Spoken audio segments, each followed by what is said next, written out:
சுடர் அபிக்காக வெற்றி எடுத்த முடிவு ரொம்பவே சூப்பர் அப்படின்ட்டு நீங்களும் நினச்சிங்கன்னா மறக்காமல் இந்த வீடியோவுக்கு லைக் போட்டு தருவீங்க அன்புறவுகளே. சுட்டும் விலை சுடரையில் அடுத்து என்னெல்லாம் சுவாரஸ்யமான விஷயங்கள்லாம் நடக்க போகுதுன்னு ப்ரெடிக்ஷன் பார்க்கலாம் வாங்க. ஸ்வேதா கிட்ட கர்ணா பயங்கரமாக நடிக்கிறாரு. வெற்றியை பற்றி ரொம்பவும் தப்பு தப்பாக சொல்கிறாரு. ஸ்வேதாவும் கண்மூடித்தனமாக கர்ணாவும் நம்புகிறாங்க. ஸ்வேதா அந்த வெற்றி என் முதுகில் குத்திட்டா, எனக்கு இவ்வளோ பெரிய நம்பிக்கை துரோகம் அவன் பண்ணுவான் அப்படின்ட்டு நான் கொஞ்சம் கூட நினச்சி கூட பார்க்கல. என்னால் தாங்கிக்கவே முடியலை. அந்த கொலகார அபிக்காக என்னையே தூக்கி போட்டுட்டான் ஸ்வேதா அந்த வெற்றி அப்படின்ட்டு சொல்லவும் இங்கே ஸ்வேதாவும் ரொம்பவே ஃபீல் பண்ணுறாங்க. கருணாவை சமாதானப்படுத்துகிறாங்க. இங்கே பாருங்கள், அந்த வெற்றி மாறிட்டான் அப்படின்ட்டு எனக்கு நல்லாவே தெரியும். இப்போவாச்சும் அவனோட சுயரூபம் உங்களுக்கு தெரிஞ்சதே அப்படின்ட்டு எனக்கு ரொம்பவே சந்தோஷமாக இருக்குது. அவன் தான் ஃபீல் பண்ணணும். உங்களை மாதிரி ஒரு நல்ல ஃப்ரெண்டை இழந்ததுக்கு நீங்கள் எதுவும் ஃபீல் பண்ணாதீங்க அப்படின்ட்டு ஸ்வேதா சொல்கிறாங்க. இங்கே கருணா இருந்துக்கிட்டு அது மட்டும் இல்லாமல் அந்த வெற்றிக்கு ஒரு குழந்த வேற இருக்குது ஸ்வேதா, அது எனக்கு இன்றைக்கி தான் தெரியும் அப்படின்ட்டு சொல்லும்போது ஸ்வேதாவுக்கு ரொம்பவே ஷாக்காக இருக்குது. என்ன சொல்கிறீங்க, வெற்றிக்கு குழந்தை இருக்குதா? அந்த குழந்தை யாருன்னு தெரிஞ்சா நீயே ரொம்பவே ஷாக்காவ. வெற்றியோட குழந்தை வேற யாரும் இல்லை, மகேஷ் கூட படிக்கிறாள் அந்த சுடரு, அவ தான் அப்படின்ட்டு சொல்லவும் நம்ம ஸ்வேதா ரொம்பவே ஷாக் ஆகுறாங்க. சரி, இதோட அந்த வெற்றியை நீங்கள் தலைமொழிகிடுங்க. இத்தனை நாளாக உங்கள் கூடயே இருந்துட்டு அவன் உங்களுக்கு பெரிய நம்பிக்கை துரோகம் பண்ணியிருக்கிறான். ஸ்வேதாவோட கையை பிடிச்சிக்கிட்டு இங்கே கருணா அப்படியே ஸ்வேதாவோட தோளில் சாஞ்சுக்கிட்டு, என்னால் இதெல்லாம் தாங்கிக்கவே முடியலை ஸ்வேதா, பேசாமல் செத்துடலாம் அப்படின்ட்டு தோணுது.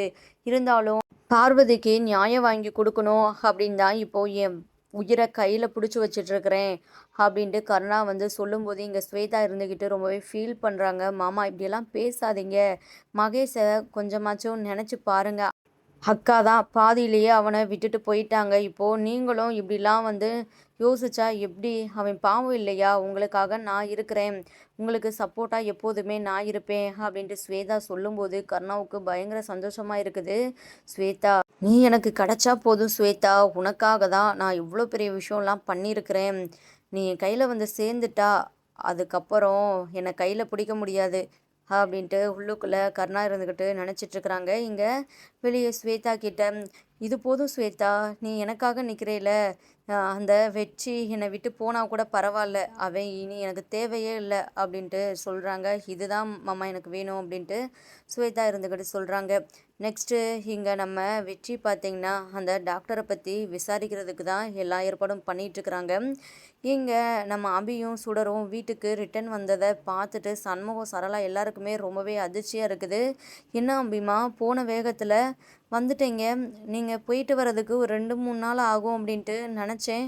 என்னாச்சு, போனீங்களா இல்லையா, இல்லை போன விஷயம் சீக்கிரமே முடிஞ்சிருச்சு அப்படின்ட்டு திருப்பி வந்துட்டீங்களா அப்படின்ட்டு கேட்கும்போது இங்கே சுடர் அப்படியே கதறி அழுதுகிட்டு சண்முகத்தை அப்படியே கட்டி பிடிக்கிறாங்க. சுடர், என்னாச்சுமா, ஏன் அழுகிற அப்படின்ட்டு சண்முகம் கேட்கும்போது அபி நடந்த விஷயத்தெல்லாம் சொல்கிறாங்க. எந்த விஷயம் கர்ணாவுக்கு எக்காரணம் கொண்டு தெரியக்கூடாது அப்படின்ட்டு இத்தனை வருஷமாக நான் பாதுகாத்தனோ எல்லாமோ அந்த கர்ணாவுக்கு தெரிய வந்துடுச்சு. சுடரையா அவன் கொலை பண்ண ட்ரை பண்ணிட்டான் அப்படின்ட்டு அபி சொல்லும்போது இங்கே சண்முகம் அப்படியே கொந்தளிக்கிறாரு. இப்போவே நான் போகிறேன், அந்த கர்ணாவை உண்டுலேன் பண்ணுறேன் அப்படின்ட்டு கிளம்பும்போது இங்கே அபி இருந்துக்கிட்டு, அண்ணே நீங்கள் அமைதியாக இருங்க, உங்களால் அவனை எதுவுமே பண்ண முடியாது, அவன் ரொம்பவே மோசமானவன், அவன்கிட்ட பணம் இருக்குது, எல்லாமும் இருக்குது, அதை வச்சு இவ்வளோ ஆடிட்டு இருக்கிறான். ஆனால் சட்டத்தை வச்சு எல்லாத்துக்கும் நான் ஒரு முடிவு கட்டுறேன், கண்டிப்பாக அவன் பண்ண தப்புக்கு நான் தண்டனையை வாங்கி கொடுப்பேன் அப்படின்ட்டு அபிருந்துக்கிட்ட சொல்கிறாங்க. இங்கே சுடரை நம்ம சண்முகம் சமாதானப்படுத்துகிறாங்க. சுடர், எதை நினச்சும் பயப்படாத, உங்க கூட நாங்கள் எல்லாருமே இருக்கிறோம்ல அப்படின்ட்டு சொல்கிறாங்க. அப்புறம் எப்படிம்மா, எப்படி நீங்கள் சுடரை காப்பாற்றுனீங்க அப்படின்ட்டு கேட்கும்போது அபி இருந்துக்கிட்டு, வெற்றி தானா, அவன் தான் கடைசி நேரத்தில் காப்பாத்துனா, அவன் மட்டும் இல்லைனா சுடருக்கு இப்போது என்ன இருக்குன்னே தெரியாது, அவனை நான் கூட தப்பாக நினச்சிட்டேன், அவன் மாறவே இல்லை, இன்னமும் அந்த கர்ணாவை தலையில் தூக்கி வச்சு ஆடிட்டுருக்கிறான்னு நினச்சேன், ஆனால் இப்போது அவன் மாறிட்டான், அந்த கர்ணாவையே எனக்கும் சுடருக்காகவும் தூக்கி எறிஞ்சிட்டான், இருந்தாலுமே அவன் அப்போ எனக்கு பண்ண விஷயத்த என்னால் மறக்கவும் முடியாது, மன்னிக்கவும் முடியாது அப்படின்ட்டு ரொம்பவே ஃபீல் பண்ணி அபி இருந்துக்கிட்டு பேசுகிறாங்க. இப்படிலாம் நடக்கிறதுக்கு முழு காரணமே அந்த வெற்றி தானே அபி, உன்னால் எப்படி அவனை மன்னிக்க முடியும்? சரி விடு, எதுனாலும் பார்த்துக்கலாம், பேசாமல் நம்ம போலீஸில் போய்ட்டு கம்ப்ளைண்ட் கொடுக்கலாமா அந்த டைமில் கரெக்டாக வெற்றி வராரு. அதுக்கெல்லாம் அவசியமே கிடையாது. இதுக்கப்புறம் சுடர் மேலேயும் அபி மேலேயும் அந்த கருணாவோட மூச்சு காற்று கூட படவிட மாட்டேன், அந்தளவுக்கு நான் 2 பேரையுமே பாதுகாப்பேன் அப்படின்ட்டு நம்ம வெற்றி அங்கே வந்து நிற்கிறாங்க. சண்முகத்துக்கு வெற்றியை பார்த்ததுமே ரொம்பவே கோவம் வருது. வெற்றிக்கிட்ட போயிட்டு பிரச்சனை பண்ணுறாங்க. எதுக்காகடா இங்கே வந்த, உன்னால தாண்டா என் தங்கச்சியும் என் தங்கச்சி பிள்ளையும் இந்தளவுக்கு கஷ்டப்படுறாங்க. நீ இனி அவங்களுக்கு எதுவுமே பண்ண வேணாம், பண்ண வரைக்குமே போதும், ஃபஸ்ட்டு இங்கேருந்து கிளம்பு, உன் முகத்தை பார்த்தாலே எனக்கு ரொம்பவே கோவம் வருது அப்படின்ட்டு சொல்லும்போது, இங்கே வெற்றி இருந்துக்கிட்டு நீங்கள் என்னை அடித்தாலும் நான் இங்கேருந்து தப்பு பண்ணாதவங்க இந்த உலகத்தில் இல்லவே இல்லை. ஆனால் நான் பண்ண தப்பை நியாயமும் படுத்த மாட்டேன். அந்த டைமில் புத்திக்கட்டு அப்படி இருந்துட்டேன். என்னை நம்பி வந்த அபியை நான் கைவிட்டுட்டேன். அதை நினச்சி இப்போ வரையும் நான் ரொம்பவே ஃபீல் பண்ணிகிட்ருக்கிறேன். குற்ற உணர்ச்சியில் ஒவ்வொரு நிமிஷமும் தவிச்சிட்ருக்கிறேன். இதுக்கப்புறம் நான் அபி நிரபராதி அப்படின்ட்டு நிரூபிக்க நான் எல்லாமும் பண்ணுவேன். அதனால என் உசுறு போனால் கூட பரவாயில்ல.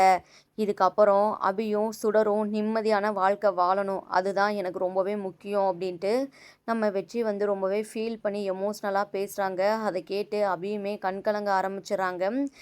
இங்கே சரளா இருந்துக்கிட்டு சண்முகத்துக்கிட்ட, இங்கே பாருங்க, அவர் தான் இவ்வளோ சொல்கிறார்ல, அவர் இங்கே இருந்துட்டு போகட்டும் விடுங்க அப்படின்ட்டு சொல்லும்போதும் இங்கே நம்ம வெற்றி போயிட்டு திண்ணையில் உட்காந்துக்கிறாங்க. தஞ்சாவூரில் வெற்றிக்கு ஒரு ஃப்ரெண்டு இருக்கிறாங்க. அவங்கக்கிட்ட ஹெல்ப் கேட்டு தான் அந்த டாக்டரு எங்கே இருக்கிறாங்க அப்படின்ட்டு எல்லாமும் தெரிஞ்சுக்கிறாங்க. இங்கே நம்ம சுடருக்கு வெற்றிக்கிட்ட போயிட்டு பேசணும் அப்படின்ட்டு தோணுது. இருந்தாலுமே அம்மு இதனாலும் சொல்லிடுவாங்க அப்படின்ட்டு ரொம்பவே தயங்கி தான் நின்றுட்டுருக்குறாங்க. வெற்றி என்ன பண்ணுறாரு அப்படின்ட்டு அப்பப்போ சுடர் வந்து எட்டி பார்த்துட்டே இருக்கிறாங்க. இங்கே நம்ம அபி சுடரை பார்த்துட்டு சுடர்கிட்ட, என்ன சுடர் எதுக்காக வெளியவே எட்டி பார்த்துட்ருக்குற அப்படின்ட்டு கேட்கும்போது, அவரை தான் பார்த்துட்ருக்குறேன், அவரை பார்க்கவே பாவமாக இருக்குது, ஆனால் அவர் ரொம்பவே நல்லவர் தான், ஏதோ அந்த டைமில் தெரியாமல் தப்பு பண்ணிட்டாரு அப்படின்ட்டு எனக்கு தோணுது, மற்றபடி இவர் மனசு ரொம்பவே நல்ல மனசு அப்படின்ட்டு நம்ம சுடர் வந்து வெற்றிக்காக சப்போர்ட் பண்ணி பேசுகிறாங்க.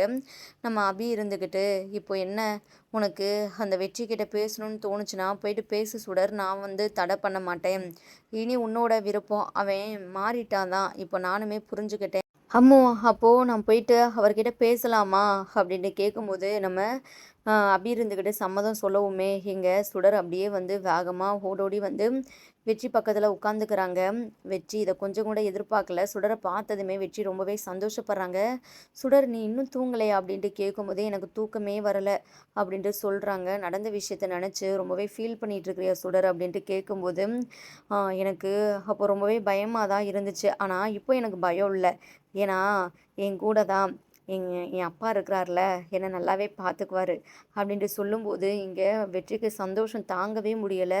சுடர் என்ன சொன்ன, இன்னொரு முறை சொல்லு அப்படின்ட்டு கேட்கும்போது, இனிமே எனக்கும் என் அம்முக்கும் என் அப்பா துணையாக இருப்பார், அப்புறம் எதுக்காக நான் ஃபீல் பண்ணணும், பயப்படணும். சந்தோஷத்தில் நம்ம வெற்றியை அப்படியே சுடரை முத்தம்லாம் கொஞ்சுறாங்க. இங்கே நம்ம சுடர் இருந்துக்கிட்டு, அந்த மகேஷோட அப்பா ரொம்ப ரொம்ப மோசமானவர், அவர் கூட இனிமேல் நீங்கள் பேசாதீங்க அப்படின்ட்டு சொல்லும்போது, இல்லடா சுடரு, அவனை பற்றி நான் இன்றைக்கி நல்லாவே புரிஞ்சுக்கிட்டேன், இதுக்கப்புறம் அவன் கூட நான் பேசவும் மாட்டேன், பழகவும் மாட்டேன், இதுக்கப்புறம் என்னோட சுடர் தான் எனக்கு ரொம்பவே முக்கியம், என் வாழ்க்கையில் இனி சுடருக்கு தான் எல்லாமும் அப்படின்ட்டு சொல்கிறாங்க. சுடர் வந்து ஸ்மைல் பண்ணுறாங்க. வெற்றி கருணாவை பற்றி யோசிக்க ஆரம்பிச்சிடாரு. இவ்வளோ தூரம் அவன் இப்படிலாம் பண்ணுறானா, கண்டிப்பாக பார்வதி அக்கா கொலை விஷயத்தில் கூட அவனுக்கு பங்கு இருக்குமோ அப்படின்னு தான் எனக்கு இப்போ தோணுது. அப்படி மட்டும் அவனால் பார்வதி அக்காவுக்கு எதுனாலும் நடந்துருந்துச்சுன்னா கண்டிப்பாக அவனை சும்மாவே விடக்கூடாது அப்படின்னு தான் நம்ம வெற்றி வந்து யோசிச்சுட்ருக்குறாங்க. இங்கே நம்ம சுடர் இருந்துக்கிட்டு வெற்றிக்கிட்ட, நீங்கள் சாப்பிட்டீங்களா அப்படின்ட்டு கேட்கும்போது, சாப்பிட்டேன்டா அப்படின்ட்டு பொய் சொல்கிறாங்க வெற்றி. இல்லை பொய் சொல்கிறீங்க, நீங்கள் சாப்பிட்ருக்க மாட்டீங்க, வாங்க உள்ளே சாப்பிட போகலாம் அப்படின்ட்டு கூப்பிடும்போது, இல்லை சுடர் எனக்கு பசிக்கலை, நீ போயிட்டு சாப்பிட்டு நிம்மதியாக தூங்கு, உனக்கு காவலா அப்பா இங்கே வெளியவே இருப்பேன் அப்படின்ட்டு சொல்கிறாங்க. நெக்ஸ்ட்டு நம்ம அபி இருந்துக்கிட்டு சுடரை கூப்பிட்றாங்க. இந்தா சுடரு, இந்த சாப்பாடை போயிட்டு அவர்கிட்ட கொடு அப்படின்ட்டு சொல்லும்போது இங்கே சுடருமே வந்து தேங்க்ஸ் அம்மோ அப்படின்ட்டு வாங்கிட்டு வந்து சாப்பாடு தட்டை நம்ம வெற்றி கையில் வந்து கொடுக்கும்போது இங்கே வெற்றி இருந்துக்கிட்டு, இல்லை சுடர் எனக்கு வேணாம், நான் பண்ண தப்புக்கு என்னால் நிம்மதியாக சாப்பிடக்கூட முடியலை அப்படின்ட்டு சொல்லும்போது, இங்க சுடர் வெற்றியை சமாதானப்படுத்தி, "நீங்க இப்படிலாம் சொன்னா கேட்க மாட்டீங்க. நானே உங்களுக்கு ஊட்டி விடுறேன்" அப்படின்ட்டு சுடர் தான் கையால வெற்றிக்கு சாப்பாடு ஊட்டி விடுறாங்க.